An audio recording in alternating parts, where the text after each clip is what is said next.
가을비가 하염없이 내리는 오후였다. 도심 외곽의 한적한 주택가. 낙엽이 비에 젖어 인도를 뒤덮고 있었다.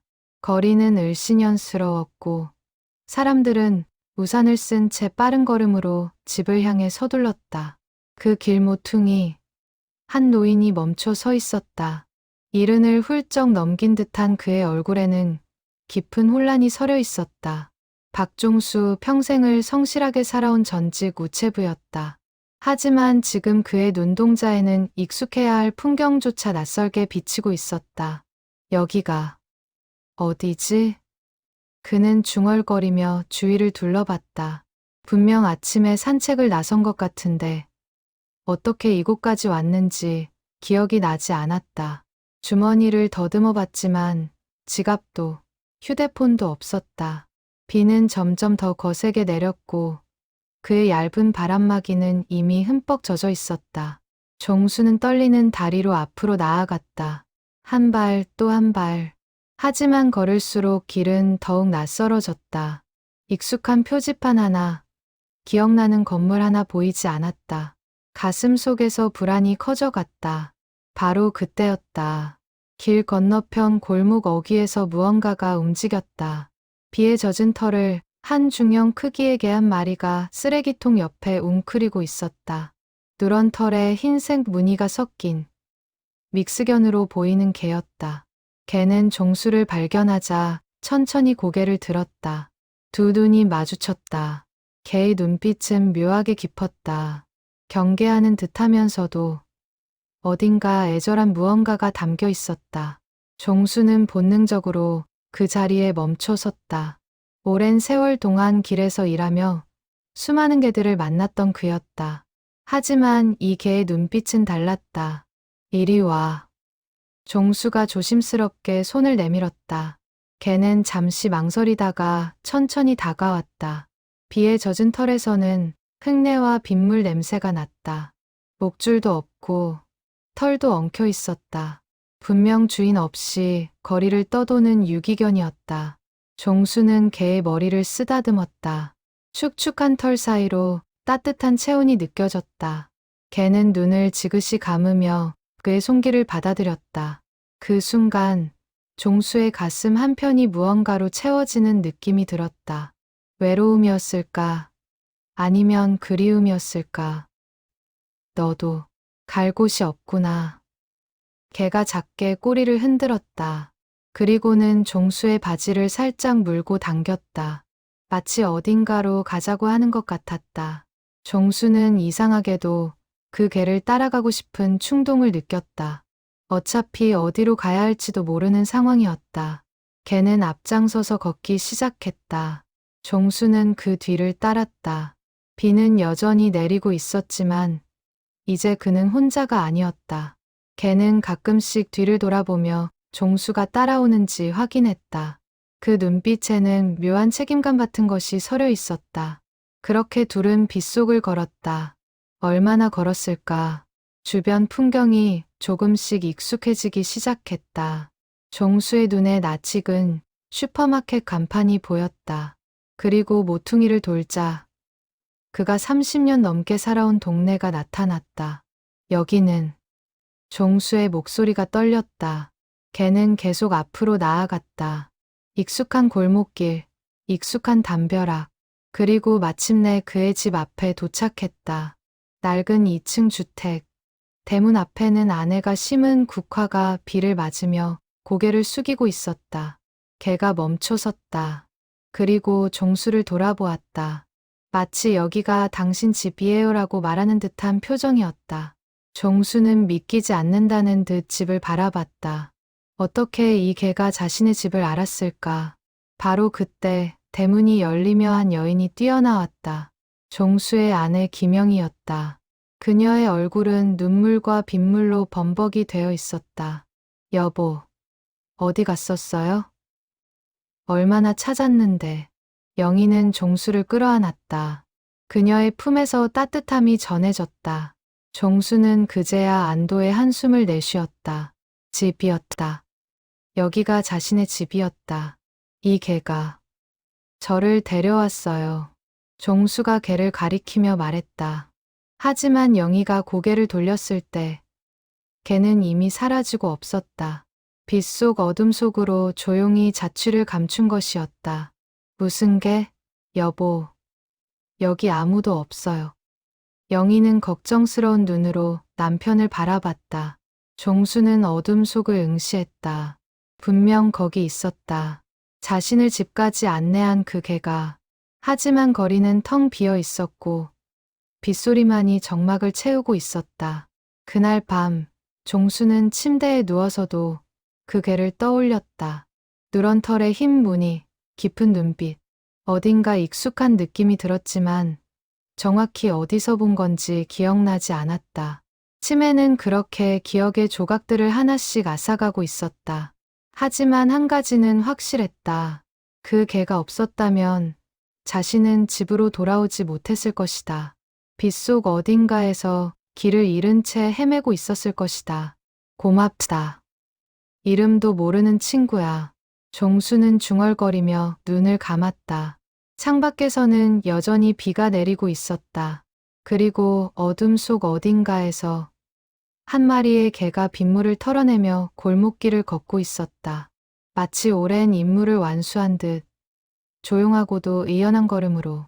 시간은 10년 전으로 거슬러 올라간다. 2014년 가을, 같은 동네의 어느 골목길이었다. 당시 60살이었던 박종수는 우체부 제복을 입고 자전거에 올라탔다. 그의 어깨에는 무거운 우편물 가방이 걸려 있었다. 오늘도 배달할 게 많네. 종수는 익숙한 손놀림으로 자전거 페달을 밟았다. 35년째 이 동네를 담당하며 우편물을 배달해온 그였다. 골목길 구석구석, 집집마다의 사연까지 모두 꿰뚫고 있었다. 누가 아프고 누가 경사가 있고 어느 집에 새 식구가 생겼는지.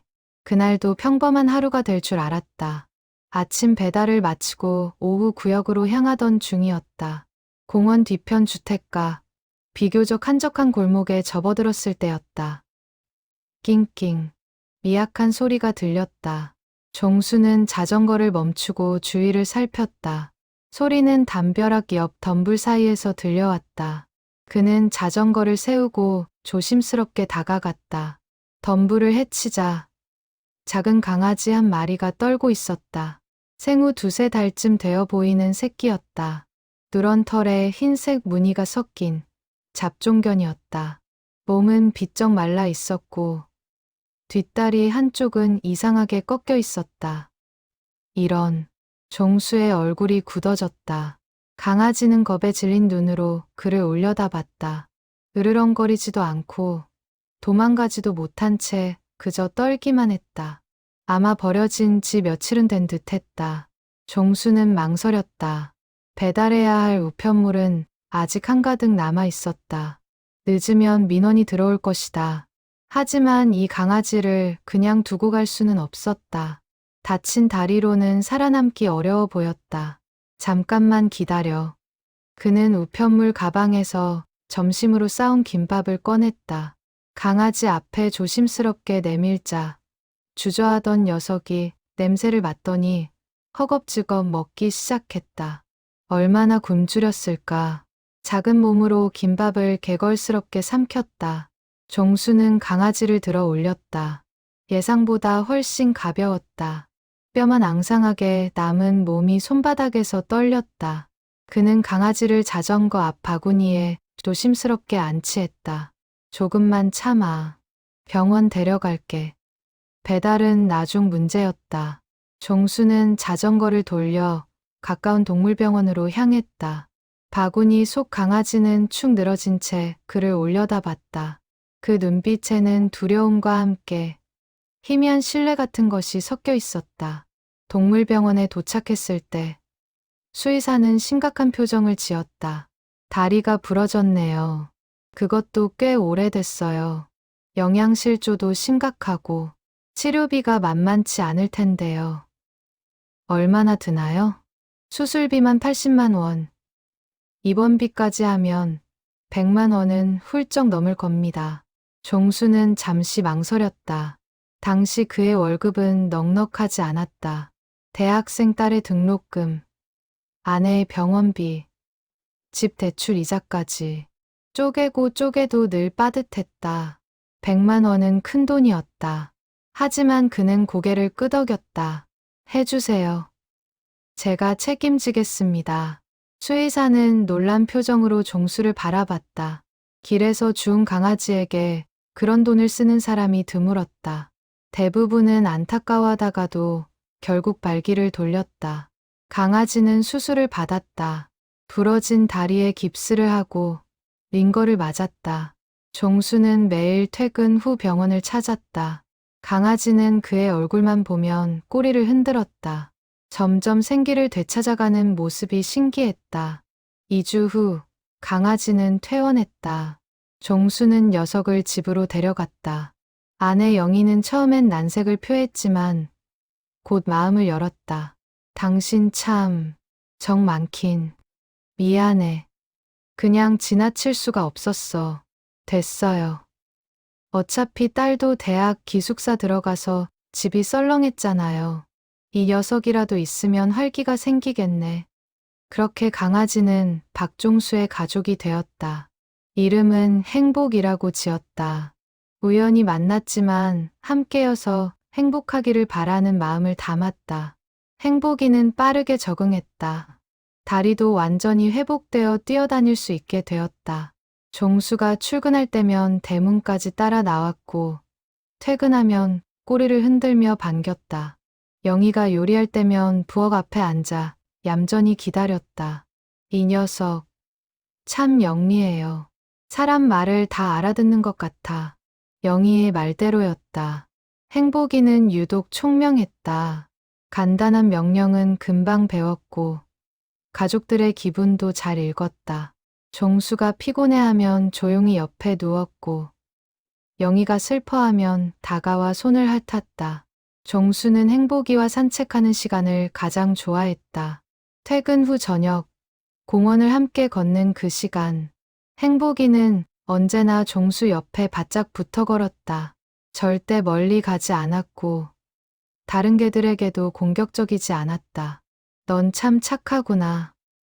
누가 너를 버렸을까? 종수가 행복이의 머리를 쓰다듬으며 말했다. 행복이는 꼬리를 흔들며 그를 올려다봤다. 그 눈빛에는 깊은 애정과 신뢰가 담겨 있었다. 구해준 사람에 대한 절대적인 충성심. 3년이 흘렀다. 행복이는 어엿한 성견으로 자랐다. 중형견 크기의 근육질 몸매, 윤기 나는 털, 건강하고 활기찬 모습이었다. 종수의 가족은 행복이를 아들처럼 여겼다. 하지만 행복한 시간은 오래가지 않았다. 어느 봄날 예상치 못한 일이 벌어졌다. 종수의 딸 박민지가 대학을 졸업하고 취업했다. 서울의 한 회사였다. 기쁜 일이었지만 동시에 이별을 의미했다. 민지는 회사 근처로 이사를 가야 했다. 아빠, 엄마, 제가 이사 가면 두 분만 남는데 걱정돼요. 괜찮아. 우린 행복이가 있잖아. 종수는 웃으며 말했다. 하지만 그 무렵 그에게도 변화가 찾아오고 있었다. 자꾸 깜빡하는 일이 많아졌다. 배달하던 중 길을 헷갈리거나 같은 집에 2번 방문하기도 했다. 아빠, 병원 한번 가보세요. 민지의 권유로 병원을 찾았다. 검사 결과는 초기 치매였다. 의사는 말했다. 아직 초기라 진행을 늦출 수 있습니다. 약물 치료와 함께 규칙적인 생활, 운동이 중요합니다. 종수는 충격을 받았다. 아직 63밖에 안 됐는데. 하지만 현실을 받아들일 수밖에 없었다. 그는 우체부 일을 그만뒀다. 35년 넘게 해온 일이었지만 이제는 안전하게 할 자신이 없었다. 퇴직 후 종수는 집에서 지내는 시간이 많아졌다. 그리고 행복이와 더 많은 시간을 보냈다. 하루에도 몇 번씩 산책을 나갔고 행복이는 언제나 그의 곁을 지켰다. 넌 정말 좋은 친구야. 종수는 행복이를 안으며 말했다. 행복이는 그의 얼굴을 핥았다. 마치 저도 아빠를 사랑해요라고 말하는 것 같았다. 하지만 운명은 잔인했다. 그해 여름, 뜻하지 않은 사건이 일어났다. 2017년 8월의 어느 무더운 오후였다. 종수는 행복이와 함께 평소처럼 공원 산책을 나섰다. 해는 자결했고 매미 소리가 요란했다. 행복이는 혀를 내밀며 헥헥거렸지만 종수 옆을 한 발짝도 떨어지지 않고 걸었다. 공원 벤치에 앉아 잠시 쉬고 있을 때였다. 근처에서 아이들이 공놀이를 하고 있었다. 그중 한 아이가 찬 공이 도로 쪽으로 굴러갔다. 대여섯 살쯤 되어 보이는 남자아이가 공을 쫓아 무심코 차도로 뛰어들었다. 바로 그때 굉음을 내며 트럭 한 대가 골목을 빠져나왔다. 과속이었다. 운전자는 아이를 발견하지 못한 채 달려오고 있었다. 급정거에도 멈출 수 있는 거리가 아니었다. 위험해. 종수가 소리쳤지만 아이는 얼어붙은 채 움직이지 못했다. 트럭은 점점 가까워졌다. 주변 사람들의 비명이 터져 나왔다. 누군가 휴대폰을 꺼내 들었다. 하지만 모두가 알고 있었다. 이미 늦었다는 것을. 그 순간 갈색 그림자 하나가 번개처럼 튀어나갔다. 행복이었다. 녀석은 종수의 곁에서 뛰쳐나가 아이를 향해 달렸다. 트럭이 불과 2미터 앞까지 다가왔을 때 행복이는 있는 힘껏 아이를 밀어냈다. 아이는 도로 반대편으로 굴러갔다. 간발의 차이로 트럭을 피했다. 하지만 행복이는 피하지 못했다. 트럭 바퀴 아래 깔려 들어갔고 끔찍한 소리와 함께 도로 한편에 내던져졌다. 행복아. 종수가 비명을 지르며 달려갔다. 행복이는 도로 위에 쓰러져 있었다. 입에서 피가 흘러나왔고 숨은 가빠졌다. 뒷다리는 이상한 각도로 꺾여 있었다. 한때 치료했던 바로 그 다리였다. 행복아, 정신 차려. 종수는 행복이를 안아들었다. 따뜻한 피가 손에 묻어났다. 행복이는 가까스로 눈을 떴다. 그리고 종수를 바라봤다.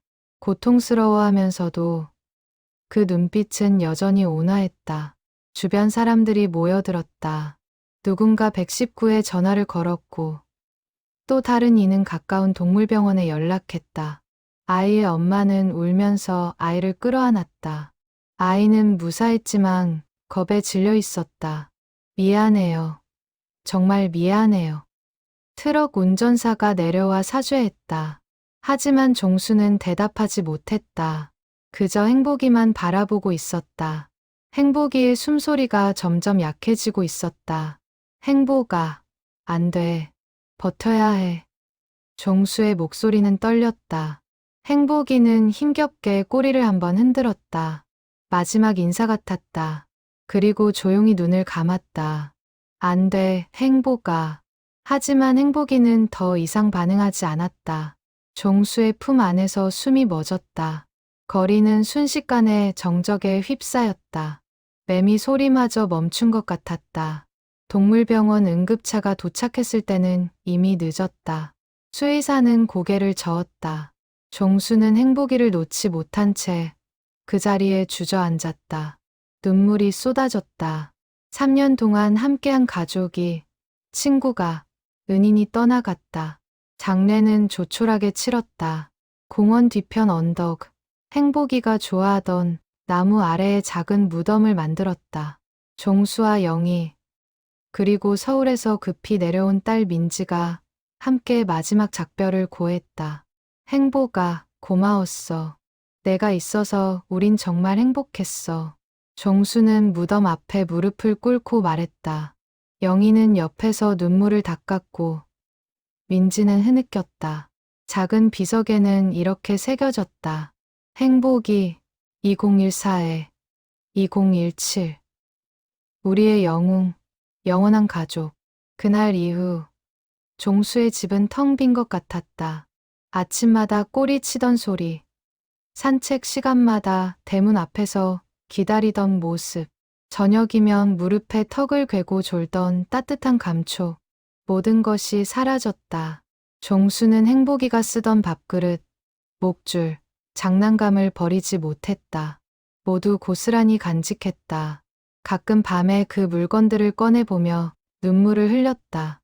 여보, 그만 좀 울어요. 행복이도 슬퍼할 거예요. 영희가 위로했지만 종수의 상실감은 쉽게 가시지 않았다. 행복이는 단순한 반려동물이 아니었다. 생명의 은인이었고 가장 친한 친구였으며 무조건적인 사랑을 준 존재였다. 시간이 흐르면서 종수의 치매는 조금씩 진행되었다. 약을 먹고 관리했지만 기억은 서서히 희미해졌다. 최근 일들을 자꾸 잊어버렸다. 어제 먹은 식사, 오늘 만난 사람, 방금 한 약속. 하지만 이상하게도 행복이에 대한 기억만은 선명했다. 처음 만난 날, 함께 산책하던 시간, 마지막 순간의 눈빛, 모든 것이 생생했다. 마치 행복이가 종수의 마음 깊은 곳에 영원히 새겨진 것처럼. 행복아, 보고 싶다. 종수는 밤마다 중얼거렸다. 꿈속에서 행복이를 만났다. 건강한 모습으로 꼬리를 흔들며 달려오는 행복이. 종수는 꿈에서 녀석을 안았다. 따뜻했다. 진짜 같았다. 하지만 깨어나면 아무것도 없었다. 2년이 흘렀다. 종수의 치매는 중기로 접어들었다. 이제 가족들의 얼굴도 가끔 헷갈렸다. 딸의 이름을 잊기도 했고 아내를 누나라고 부르기도 했다. 집 안에서도 화장실을 찾지 못해 헤맬 때가 있었다. 영희는 지쳐갔다. 남편을 돌보는 일이 점점 힘들어졌다. 하지만 포기할 수 없었다. 평생을 함께한 동반자였고 사랑하는 사람이었다. 엄마, 요양원을 알아볼까요? 민지가 조심스럽게 제안했다. 하지만 영희는 고개를 저었다. 아니야. 아버지는 집에 계셔야 해. 낯선 곳에 가시면 더 심해질 거야. 그렇게 종수는 집에 머물렀다. 그리고 가끔, 아주 가끔, 행복이를 찾았다. 행복아, 어디 있니? 산책 가자. 영희는 그럴 때마다 가슴이 아팠다. 남편은 행복이가 죽은 것조차 잊어버린 것이었다. 아니, 어쩌면 기억하고 싶지 않은 것일 수도 있었다. 너무 아픈 기억이라서. 그러던 어느 가을날이었다. 종수가 혼자 산책을 나갔다가 돌아오지 않은 것은 빗속에서 종수를 집으로 인도한 그 개. 영희는 그날 밤 남편의 말을 잊지 못했다. 개가 자신을 데려왔다는 그 이야기. 처음엔 치매로 인한 환각이라고 생각했다. 하지만 종수의 눈빛은 진지했다. 다음 날 아침, 영희는 대문을 열고 밖을 살폈다. 혹시 어젯밤 종수가 말한 개의 흔적이 있을까 싶어서였다. 하지만 아무것도 보이지 않았다. 그저 평범한 주택가 풍경뿐이었다. 종수는 그날도 개를 찾았다. 여보, 그 개 못 봤어요? 어제 저를 집까지 데려다 준. 없었어요. 여보, 아무 개도 없었어요. 영희는 안타까운 표정으로 답했다. 하지만 종수는 고개를 저었다. 분명 있었어요. 누런 털에 흰 무늬가 있는, 어디선가 본 것 같은. 그의 목소리는 점점 작아졌다. 기억의 안개 속에서 무언가를 붙잡으려 애쓰는 모습이었다. 하지만 그것이 무엇인지 정확히 떠오르지 않았다. 일주일이 지났다. 종수는 여전히 그 개를 잊지 못했다. 산책을 나갈 때마다 주위를 두리번거렸다. 혹시 또 나타나지 않을까 하는 기대를 안고. 그리고 어느 오후 기적처럼 개가 다시 나타났다. 종수가 공원 벤치에 앉아 있을 때였다. 날씨는 화창했고 햇살이 따사로웠다. 나무 그늘 아래에서 쉬고 있는데 익숙한 기척이 느껴졌다. 고개를 드니 그 개가 서 있었다. 너구나. 종수의 얼굴이 환해졌다. 개는 천천히 다가와 종수 앞에 앉았다.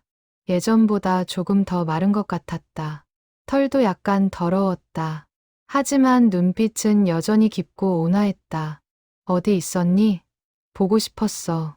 종수가 손을 내밀자 개는 고개를 숙여 그의 손을 받았다. 종수는 개의 머리를 쓰다듬었다. 손끝에서 전해지는 감촉이 묘하게 익숙했다. 마치 오래전부터 알고 지낸 것 같은. 넌 누구니? 종수가 물었다. 개는 대답할 수 없었지만 그 눈빛이 말하고 있었다. 당신을 기억해요. 당신이 저를 구해줬어요. 그때부터 개는 자주 나타났다. 종수가 산책을 나올 때마다 어디선가 나타나 함께 걸었다.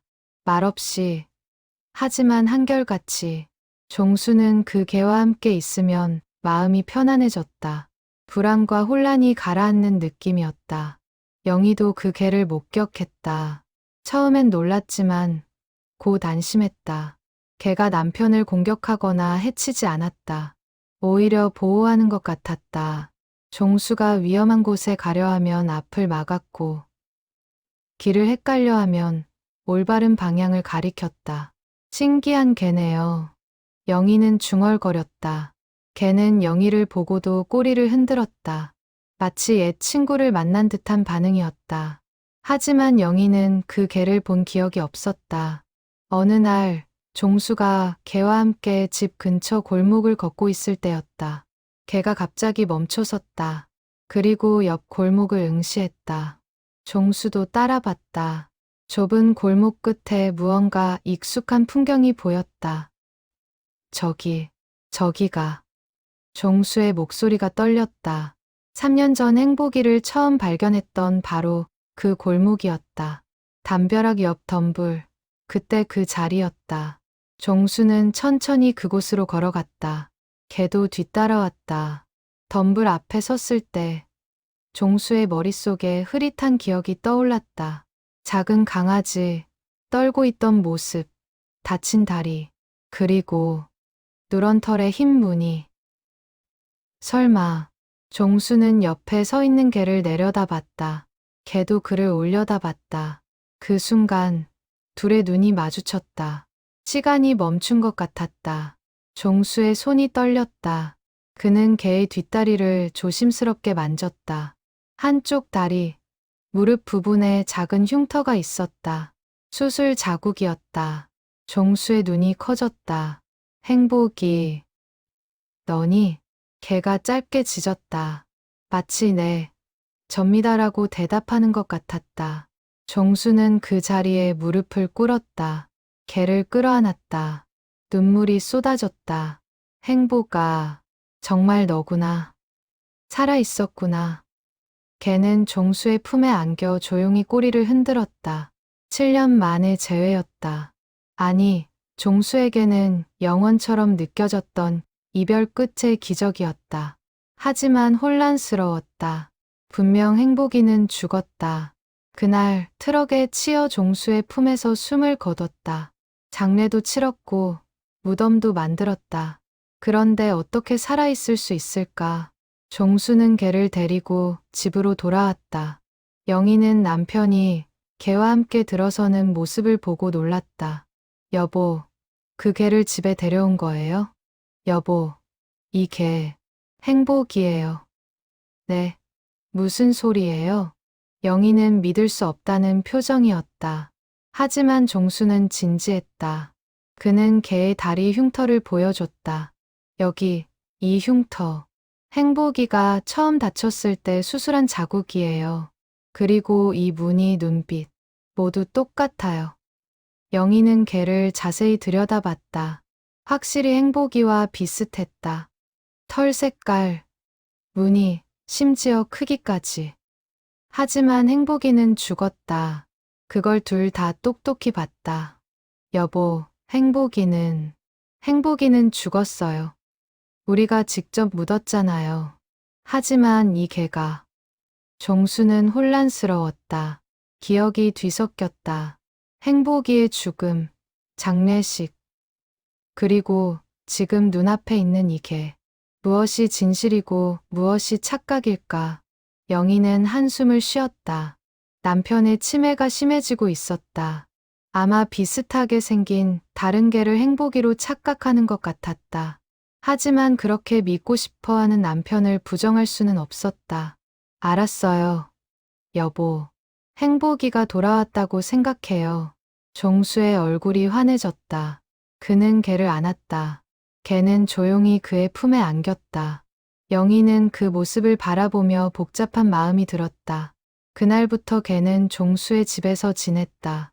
예전 행복이가 쓰던 밥그릇에 밥을 먹었고 행복이가 자던 자리에서 잤다. 모든 것이 자연스러웠다. 마치 원래부터 그곳이 자신의 자리였던 것처럼 종수는 행복해했다. 오랜 친구를 되찾은 기쁨의 눈빛이 살아났다. 치매 증상도 조금 나아지는 것 같았다. 걔와 함께 있으면 안정되고 기억도 더 또렷했다. 하지만 영희는 걱정이 되었다. 이것이 정말 행복일까? 아니면 남편의 착각일까? 그리고 만약 진짜 행복이라면 어떻게 살아 돌아온 걸까? 그 의문은 곧 풀리게 된다. 며칠 후 영희는 걔의 정체를 확인하기로 했다. 남편이 산책을 나간 사이 그녀는 걔를 데리고 동네 동물병원을 찾았다. 7년 전 행복이를 치료했던 바로 그 병원이었다. 선생님, 이게 좀 봐주세요. 수의사는 나이 든 남자였다. 안경 너머로 걔를 살폈다. 어디 아픈 데라도 있나요? 아니요. 그게 아니라 이 개가 예전에 여기서 치료받은 적이 있는지 확인하고 싶어서요. 수의사는 의아한 표정을 지었다. 하지만 전문가답게 개를 진찰하기 시작했다. 다리를 만지고 치아를 보고 털을 확인했다. 그리다 뒷다리에 흉터를 발견했다. 이건 수술 자국이네요. 꽤 오래된 것 같은데. 맞아요. 그래서 혹시 기록이 남아있나 해서요. 수의사는 컴퓨터를 뒤적였다. 7년 전 기록까지 거슬러 올라갔다. 그리고 한 파일을 열었다. 화면에 떠오른 것은 행복이의 진료 기록이었다. 있네요. 2014년 10월 뒷다리 골절로 수술한 기록이. 잠깐 수의사가 걔를 다시 자세히 봤다. 그리고 고개를 갸우뚱했다. 이상하네요. 이 개가 그 개가 맞다면 나이가 안 맞아요. 무슨 말씀이세요? 2014년에 치료했던 개는 생후 23개월이었어요. 지금은 2024년이니까 그 개는 지금 10살이어야 하죠. 하지만 이 개는 수의사가 개의 치아를 다시 확인했다. 이 개는 많아야 45살입니다. 치아 상태, 근육 톤, 전반적인 건강 상태 모두 젊은 개의 것이에요. 영희는 충격을 받았다. 그럼 이 개는 행복이가 아니라는 건가요? 흉터는 비슷하지만 다른 개일 가능성이 높습니다. 아니면 수의사가 잠시 생각에 잠겼다. 혹시 행복이한테 새끼가 있었나요? 영희는 고개를 저었다. 아니요. 행복이는 중성화 수술을 받았어요. 그렇다면 정말 이상하네요. 영희는 혼란스러웠다. 집으로 돌아오는 길, 걔를 내려다봤다. 걔는 조용히 그녀를 따라 걸었다. 행복이와 똑같은 걸음걸이, 똑같은 태도. 넌 대체 누구니? 걔는 대답 대신 꼬리를 살짝 흔들었다. 그 눈빛에는 비밀이 담글 것 같았다. 말할 수 없는, 하지만 중요한 무언가. 집에 도착했을 때 종수가 기다리고 있었다. 여보, 행복이 어디 갔었어요? 잠깐 산책시켰어요. 영희는 남편에게 진실을 말하지 않았다. 병원에서 들은 이야기, 걔의 나이가 맞지 않는다는 사실. 그것을 말하면 남편이 얼마나 실망할까. 차라리 모르는 게 나을 것 같았다. 그날 밤, 영희는 잠을 이루지 못했다. 걔의 정체가 계속 신경 쓰였다. 행복이가 아니라면 왜 이렇게 종수를 따르는 걸까? 왜 집을 찾아왔을까? 그리고 그 흉터는 어떻게 설명할 수 있을까? 다음 날, 영희는 또 다른 장소를 찾았다. 공원 뒤편 언덕, 행복이의 무덤이 있는 곳이었다. 7년 동안 한 번도 파헤쳐진 적 없는 그 무덤. 영희는 작은 삽을 가져왔다. 손이 떨렸지만 진실을 알아야 했다. 조심스럽게 흙을 파기 시작했다. 한 삽, 두 삽, 점점 깊어졌다. 그리고 마침내 작은 나무 상자가 나타났다. 행복이를 묻었던 그 상자였다. 영희는 숨을 멈추고 상자를 열었다. 안에는 아무것도 없었다. 뼈도, 털도, 아무 흔적도 남아있지 않았다. 단지 텅 빈 상자만이 있을 뿐이었다. 영희는 믿을 수 없다는 표정으로 상자를 들여다봤다. 어떻게, 이럴 수가. 7년이 지났으니 뼈는 남아 있어야 했다. 하지만 아무것도 없었다. 마치 처음부터 아무것도 묻히지 않았던 것처럼.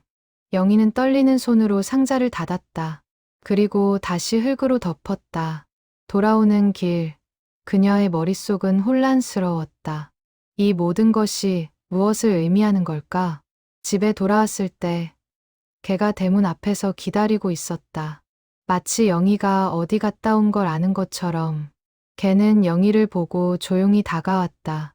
그리고 그녀의 손을 살짝 핥았다. 넌 정말 행복이니? 걔는 대답하지 않았다. 하지만 그 눈빛이 말하고 있었다. 중요한 건 제가 누구냐가 아니에요. 제가 왜 여기 있느냐예요.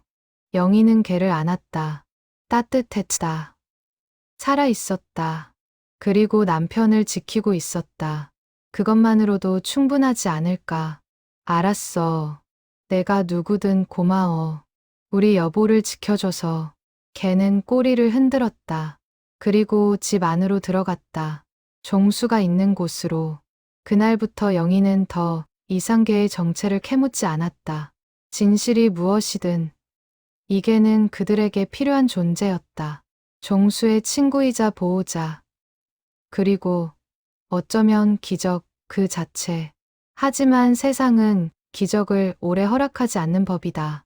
몇 주 후 예상치 못한 위기가 찾아왔다. 11월의 어느 추운 아침이었다. 종수는 평소처럼 개와 함께 산책을 나섰다. 날씨는 쌀쌀했고 하늘은 잔뜩 흐려 있었다. 개는 종수의 옆을 지키며 걸었다. 공원에 도착했을 때 종수는 벤치에 앉아 쉬었다. 개도 그의 발치에 앉았다. 평화로운 순간이었다. 하지만 그 평화는 오래가지 않았다.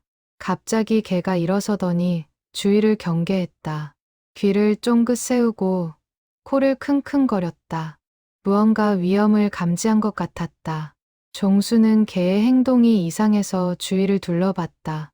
공원 입구 쪽에서 낯선 남자 2명이 다가오고 있었다.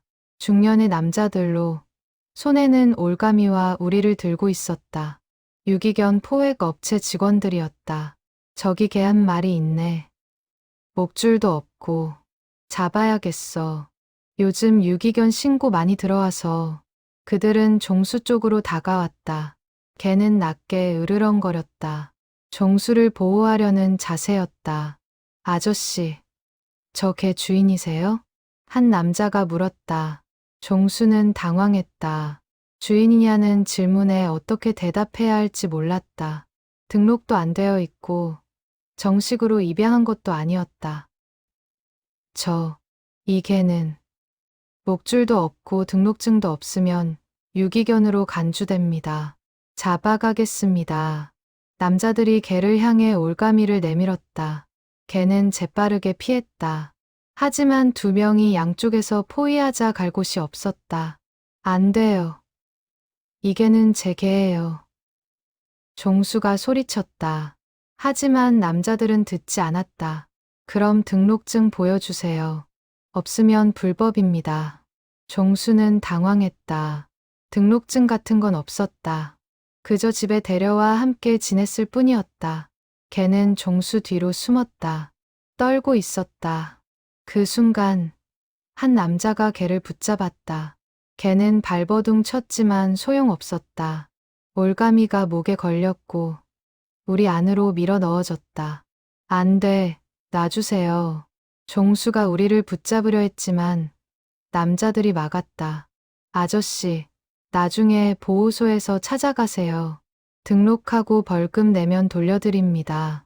그들은 우리를 트럭에 실었다. 개는 우리 안에서 종수를 바라봤다. 그 눈빛에는 슬픔과 두려움이 섞여 있었다. 하지만 짖지 않았다. 종수를 걱정시키고 싶지 않은 듯했다. 트럭이 출발했다. 종수는 그 뒤를 쫓아 뛰었지만 이내 숨이 차서 멈췄다. 트럭은 점점 멀어져 갔다. 개는 우리 안에서 계속 종수를 바라봤다. 마지막까지. 종수는 그 자리에 주저앉았다. 가슴이 미어졌다. 또다시 행복이를 잃는 기분이었다. 7년 전 그날의 고통이 되살아났다. 행복아. 그는 중얼거리며 눈물을 흘렸다. 지나가던 사람들이 걱정스럽게 바라봤지만 종수는 일어날 수 없었다. 다리에 힘이 풀렸다. 한참 후 영희가 남편을 찾아 공원으로 왔다. 종수는 벤치에 앉아 멍하니 허공을 바라보고 있었다. 여보, 왜 혼자 여기 앉아 있어요? 행복이가 잡혀갔어요. 종수는 떨리는 목소리로 말했다. 영희는 상황을 알아차렸다. 유기견 포획이었구나. 그녀는 재빨리 남편을 부축해 일으켰다. 어디로 갔는지 아세요? 모르겠어요. 트럭에 실어 갔어요. 영희는 즉시 휴대폰을 꺼내 지역 동물보호소에 전화했다. 다행히 그 개가 보호소로 이송 중이라는 확인을 받았다. 여보, 보호소로 가요. 찾아올 수 있어요. 두 사람은 서둘러 보호소로 향했다. 차로 30분 거리였다. 가는 내내 종수는 안절부절 못했다. 행복이가 무서워할 텐데. 괜찮아요. 곧 만날 수 있어요. 하지만 영희의 마음도 불안했다. 개를 찾아오려면 등록증과 소유권 증명이 필요했다. 하지만 그런 건 없었다. 게다가 개가 정말 행복이인지조차 확실하지 않았다. 보호소에 도착했을 때는 오후 늦은 시간이었다. 직원은 친절했지만 규정은 엄격했다. 개를 찾아가시려면 등록을 해야 합니다. 그리고 무단 사육 벌금 20만 원을 내셔야 해요. 영희는 돈은 문제가 아니었다. 하지만 등록을 하려면 개의 정보가 필요했다. 품종, 나이, 건강 기록, 아무것도 몰랐다. 일단 개를 볼 수 있을까요? 직원은 고개를 끄덕이고 그들을 수용실로 안내했다.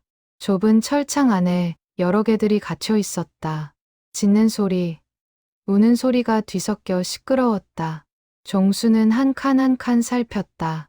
그리고 마지막 칸에서 그 개를 발견했다. 개는 웅크리고 앉아 있었다. 다른 개들처럼 짖지 않고 조용히 바닥만 응시하고 있었다. 행복아. 종수의 목소리에 개가 고개를 들었다. 그리고 종수를 보자 일어서서 철창에 코를 댔다. 꼬리를 흔들었다. 종수도 철창에 손을 댔다. 개는 그의 손을 핥았다. 이 개예요. 이 개가 제 개예요. 직원은 서류를 꺼냈다. 그럼 등록 절차를 진행하겠습니다. 개의 이름은 행복이요. 품종은 믹스견입니다. 나이는 영희가 끼어들었다. 4살입니다. 병원에서 들은 정보였다. 직원은 서류에 적었다. 그리고 등록비와 벌금 납부를 안내했다. 영희는 신속하게 처리했다. 마침내 개가 철창에서 나왔다. 종수는 개를 끌어안았다. 개는 그의 얼굴을 핥으며 꼬리를 세차게 흔들었다. 미안해, 행복아. 무서웠지? 개는 대답 대신 종수의 품에 안겼다. 영희는 그 모습을 보며 눈시울이 붉어졌다. 진짜 행복이든 아니든 이 개는 남편에게 필요한 존재였다. 집으로 돌아오는 길, 개는 차 뒷좌석에서 종수 옆에 앉았다. 종수는 개를 쓰다듬으며 중얼거렸다. 이제 안 놓칠 거야. 절대로. 개가 정식으로 등록되고 집의 일원이 된 후 종수의 일상은 변화했다. 매일 아침 일어나면 개가 침대 옆에서 기다리고 있었다. 산책 시간이면 목줄을 물고 와서 재촉했다. 식사 때면 식탁 아래 얌전히 앉아 있었다. 여보, 행복이가 정말 영리해요. 제 약 먹을 시간까지 아는 것 같아요. 영희의 말이 맞았다. 걔는 종수가 약을 먹어야 할 시간이 되면 약통이 있는 서랍 앞에 앉아 기다렸다. 마치 시계를 볼 수 있는 것처럼 정확했다. 어느 날은 더 놀라운 일이 있었다. 종수가 또다시 집을 나섰다가 길을 잃었다. 이번에는 걔도 함께였다. 종수는 낯선 골목에서 헤매고 있었다. 불안이 커져갔다. 여기가 어디지? 그때 걔가 앞장섰다. 종수의 바지를 살짝 물고 특정 방향으로 이끌었다. 종수는 걔를 따라갔다. 10분쯤 걸었을까? 익숙한 풍경이 나타났다. 집 근처였다. 행보가, 넌 어떻게 길을 알아? 걔는 대답 대신 꼬리를 흔들었다. 그리고 종수를 집 대문 앞까지 데려다 줬다. 영희가 대문을 열고 나왔을 때는 안도의 한숨을 내쉬었다. 행복이가 데려왔어요? 네. 또 길을 잃었는데. 이 친구가 찾아줬어요. 영희는 걔를 쓰다듬었다. 고마워, 행복아. 정말 우리의 수호천사야. 그 후로 종수는 걔 없이는 외출하지 않았다. 걔는 언제나 그의 곁을 지켰다. 종수가 위험한 곳에 가려 하면 막았고, 길을 헤매면 올바른 방향을 알려줬다. 마치 훈련받은 안내견처럼. 겨울이 왔다. 첫눈이 내린 날, 종수는 개와 함께 공원을 걸었다. 눈 덮인 풍경이 아름다웠다. 개는 눈밭을 뛰어다니며 즐거워했다. 종수도 웃었다. 행보가, 눈이 좋아? 개가 눈을 입에 물고 종수에게 다가왔다. 마치 선물처럼. 종수는 웃으며 개의 머리를 쓰다듬었다. 그 순간 오래된 기억 하나가 떠올랐다. 7년 전 행복이와 처음 맞이한 겨울. 그때도 이렇게 눈이 왔었다. 행복이는 눈을 보고 신기해하며 뛰어다녔다. 그리고 종수에게 눈을 물고 와서 보여줬다. 지금 이 개가 하는 것처럼. 너 정말 기억하는 거니? 걔는 종수를 올려다봤다. 그 눈빛에는 깊은 애정이 담겨 있었다. 말할 수 없지만 그 눈빛이 모든 것을 말하고 있었다. 그날 밤, 종수는 영희에게 말했다. 여보, 저 이제 확신해요. 이 개는 행복이에요. 정말 행복이가 돌아온 거예요. 영희는 남편의 손을 잡았다. 그래요, 여보. 행복이가 돌아왔어요. 우릴 지키러 온 거예요. 진실이 무엇이든 중요하지 않았다. 이 개가 그들에게 준 것은 희망이었고, 위안이었고, 사랑이었다. 그것만으로 충분했다. 새해가 밝았다. 종수의 치매는 여전히 진행되고 있었지만, 개 덕분에 안정적으로 관리되고 있었다. 병원 검사 결과도 나쁘지 않았다. 규칙적인 생활과 운동이 도움이 되고 있어요. 특히 반려동물과의 교감이 긍정적인 영향을 주는 것 같습니다. 의사의 말이었다.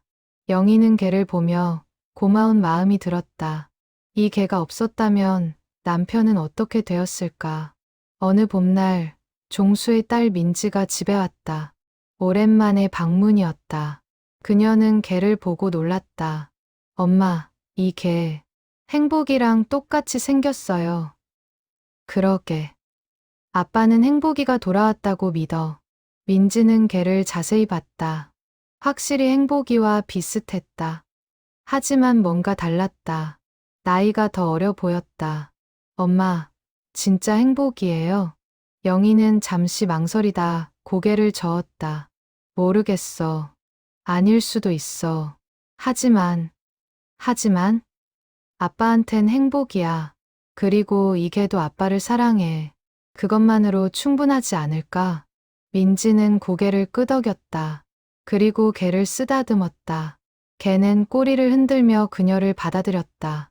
마치 오래전부터 알고 지낸 것처럼. 그날 저녁, 가족은 함께 저녁을 먹었다. 개도 식탁 아래에서 함께했다. 종수는 행복한 표정으로 가족들을 바라봤다. 우리 다 함께 있네. 네, 아빠. 다 함께 있어요. 민지가 대답했다. 걔는 조용히 꼬리를 흔들었다. 이 순간을 영원히 기억하겠다는 듯이. 하지만 세상의 모든 이야기에는 끝이 있다. 그리고 그 끝은 예상보다 빨리 다가왔다. 여름이 왔다. 종수의 상태는 서서히 악화되고 있었다. 치매가 중기를 넘어 말기로 접어들고 있었다. 이제는 가족의 얼굴도 자주 헷갈렸고 어제 있었던 일도 기억하지 못했다. 하지만 단 하나, 걔에 대한 기억만은 선명했다. 행복이라는 이름, 함께한 시간, 그 모든 것을 기억했다. 걔 역시 종수 곁을 떠나지 않았다. 어느 날 밤, 종수의 상태가 급격히 나빠졌다. 갑작스러운 고열과 함께 의식이 흐려졌다. 영희는 급히 119에 전화했다. 구급차가 도착했고 종수는 병원으로 실려갔다. 걔는 구급차가 떠나는 것을 지켜봤다. 그리고 대문 앞에 앉아 기다렸다. 밤새도록 비가 와도 바람이 불어도 움직이지 않았다. 영희가 다음 날 아침 집에 돌아왔을 때 걔는 여전히 그 자리에 있었다. 젖은 털, 지친 눈빛. 하지만 떠나지 않았다. 행보가, 들어가. 아빠는 병원에 계셔. 하지만 걔는 움직이지 않았다. 영희는 걔를 안아 집 안으로 데려갔다. 밥을 줬지만 먹지 않았다. 물만 조금 마셨다. 걱정하는구나. 아빠 곧 돌아오실 거야. 하지만 영희의 목소리는 떨렸다. 의사의 말이 떠올랐다. 종수의 상태가 위중하다고. 언제 어떻게 될지 모른다고. 일주일이 지났다. 종수는 의식을 되찾았지만 몸은 약해졌다. 병원에서 계속 치료를 받아야 했다. 걔는 매일 대문 앞에서 기다렸다. 종수가 돌아오기를. 영희는 걔를 병원에 데려가고 싶었지만 규정상 불가능했다. 대신 종수에게 걔의 사진을 보여줬다. 여보, 행복이가 기다리고 있어요. 빨리 나으세요. 종수는 사진을 보며 미소 지었다. 행복이 보고 싶어. 그의 목소리는 약했지만 눈빛은 간절했다. 영희는 눈물을 참았다. 한 달 후, 종수는 퇴원했다. 많이 회복된 것은 아니었지만 집에서 지내는 것이 낫다고 의사가 판단했다. 영희가 남편을 부축해 집 대문을 열었을 때 걔가 뛰어나왔다. 걔는 종수에게 달려가 조용히 꼬리를 흔들었다. 짖지 않았다. 마치 종수가 약한 걸 아는 것처럼 조심스러웠다. 종수는 휠체어에 앉은 채 걔를 쓰다듬었다. 행복아, 기다렸니? 걔는 종수의 손을 살짝 핥았다. 그리고 그의 옆에 앉았다. 예전처럼. 그날부터 걔는 종수의 그림자가 되었다. 침대 옆에서 잤고 종수가 깨면 같이 일어났다. 종수가 식사할 때면 옆에서 지켜봤고 종수가 쉴 때면 발치에 누워 있었다. 이 녀석, 간호사 다 됐네요. 영희가 웃으며 말했다. 하지만 그녀도 알고 있었다. 걔가 무언가를 감지하고 있다는 것을. 시간이 얼마 남지 않았다는 것을. 가을이 왔다. 종수는 점점 더 약해졌다. 대부분의 시간을 침대에서 보냈다. 말도 거의 하지 못했다. 하지만 걔를 볼 때만큼은 눈빛이 살아났다. 어느 날 종수가 힘겹게 입을 열었다. 행복아, 고마워. 걔는 종수의 손에 머리를 비볐다. 마치 천만에요. 아빠라고 말하는 것 같았다. 너, 날 구하러 온 거지? 걔는 대답하지 않았다. 하지만 그 눈빛이 모든 것을 말하고 있었다. 네, 약속을 지키러 왔어요. 종수는 미소 지었다. 그리고 조용히 눈을 감았다. 평화로운 얼굴이었다. 걔는 그의 옆에 누워 함께 눈을 감았다. 영희는 그 모습을 보며 눈물을 흘렸다. 아름다웠다. 슬프지만 아름다웠다. 그날 밤, 종수는 깊은 잠에 빠졌다. 숨소리는 약했지만 고르게 이어졌다. 걔는 밤새 그의 곁을 지켰다. 한 번도 자리를 뜨지 않았다. 새벽이 왔다. 동이 트기 시작할 때 종수가 눈을 떴다. 개와 눈이 마주쳤다. 둘은 한참 동안 서로를 바라봤다. 행복아. 종수의 목소리는 거의 들리지 않았다. 하지만 개는 들었다. 그리고 종수의 손을 살짝 핥았다. 사랑해. 그것이 종수의 마지막 말이었다. 그는 조용히 눈을 감았다. 개는 그의 손을 계속 핥았다. 마치 깨우려는 것처럼. 하지만 종수는 다시 눈을 뜨지 않았다. 영희가 침실로 들어왔을 때 남편은 이미 떠난 후였다. 평화로운 얼굴로 개의 곁에서 영희는 울었다. 오랜 동반자를 잃은 슬픔에 몸을 떨었다.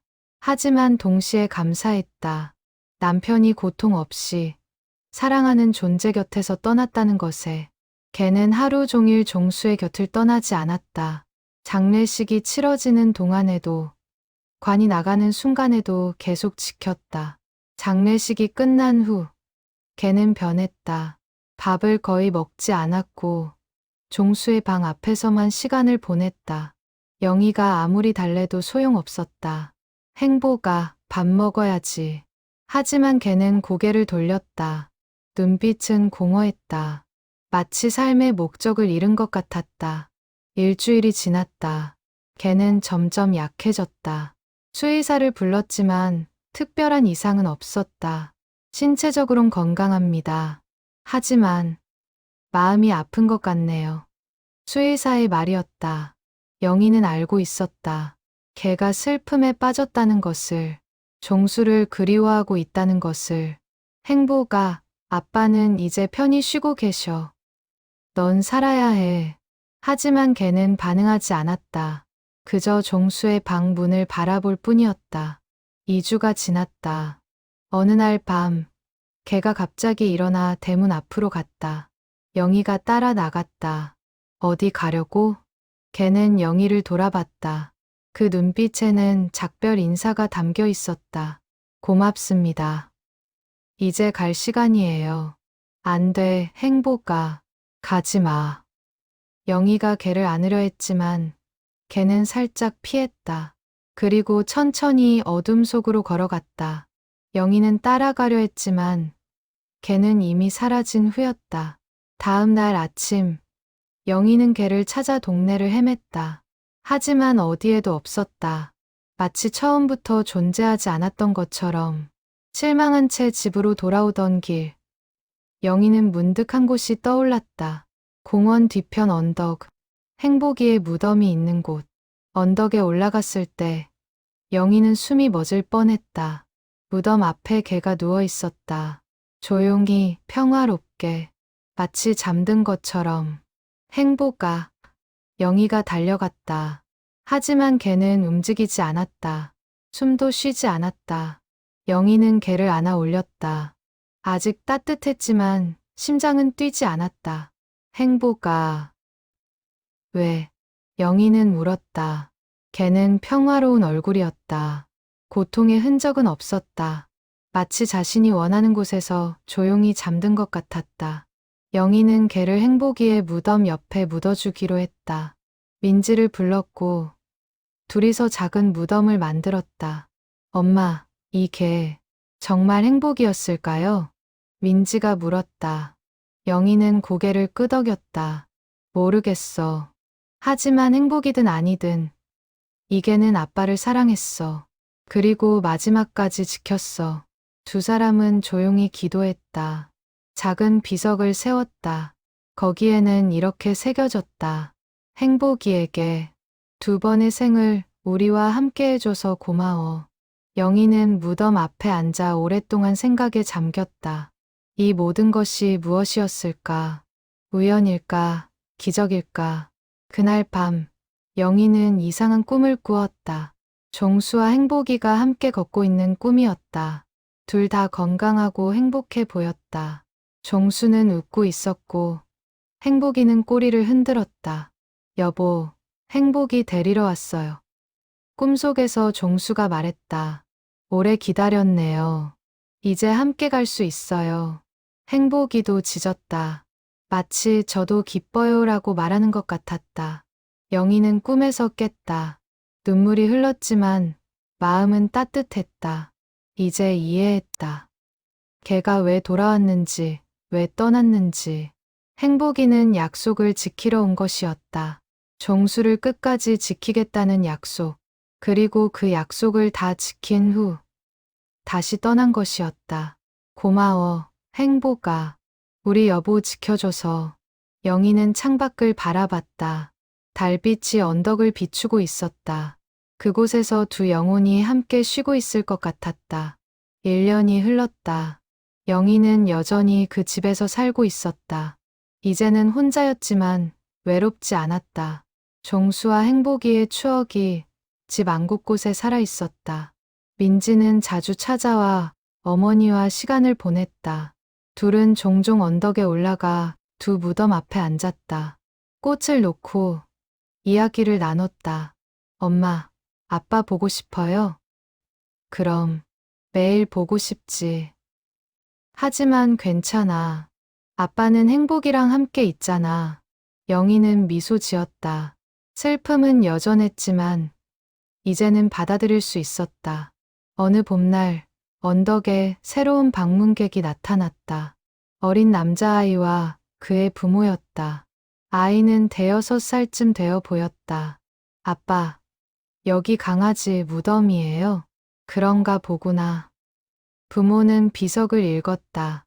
행복이에게 2번의 생을 우리와 함께 해줘서 고마워. 무슨 뜻이에요? 글쎄다.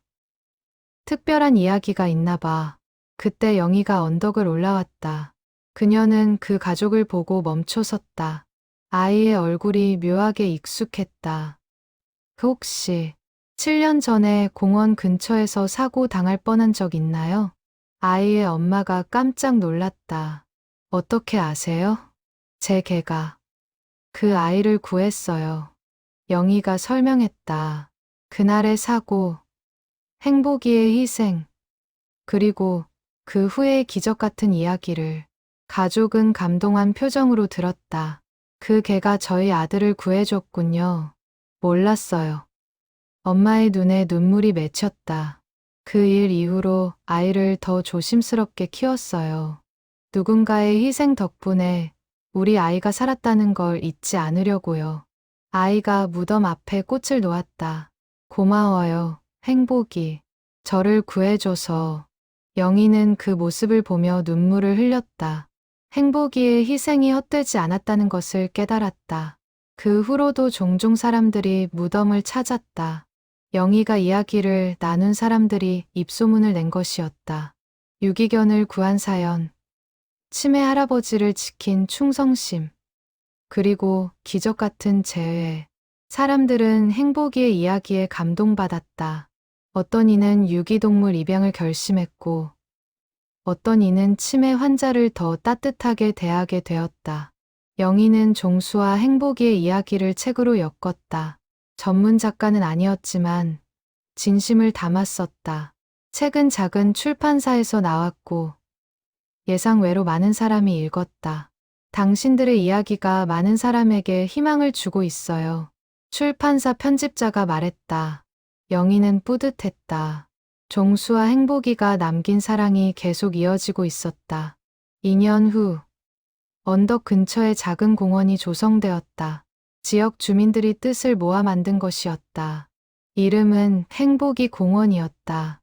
공원 입구에는 작은 동상이 세워졌다. 노인과 개가 함께 걷는 모습이었다. 제막식 날, 많은 사람이 모였다. 영희와 민지, 그리고 7년 전 구조된 그 아이도 이제 중학생이 되어 참석했다.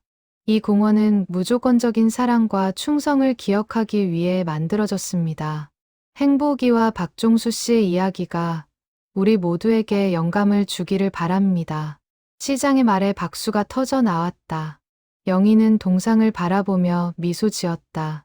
종수와 행복이가 함께 웃고 있는 것 같았다. 저녁이 되어 사람들이 떠난 후 영희는 혼자 언덕에 올랐다. 두 무덤 앞에 앉아 이야기를 나눴다. 여보, 행복아, 많은 사람이 당신들을 기억하고 있어요. 당신들의 사랑이 계속 이어지고 있어요. 바람이 불었다. 따뜻하고 부드러운 바람이었다. 영희는 그 바람 속에서 종수의 목소리를 들은 것 같았다. 고마워, 여보. 당신 덕분에 행복했어. 그리고 행복이의 짖는 소리도. 저도 행복했어요. 영희는 웃으며 눈물을 닦았다. 슬픔은 있었지만 후회는 없었다. 그들과 함께한 시간은 축복이었다. 밤하늘에 별이 떠올랐다. 두 개의 별이 유독 밝게 빛났다. 영희는 그 별들을 바라봤다. 잘 자요, 여보. 잘 자, 행복아. 다음 생에 또 만나요. 그녀는 일어나 집으로 돌아갔다. 뒤돌아보지 않았다. 하지만 알고 있었다. 종수와 행복이가 언제나 그녀를 지켜보고 있다는 것을.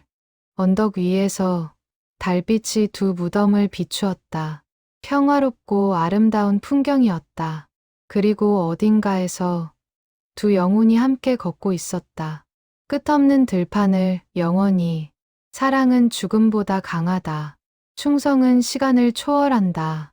그리고 진정한 우정은 영원히 이어진다. 행복이와 종수의 이야기는 그렇게 전설이 되었다. 사람들은 오래도록 그들을 기억했다.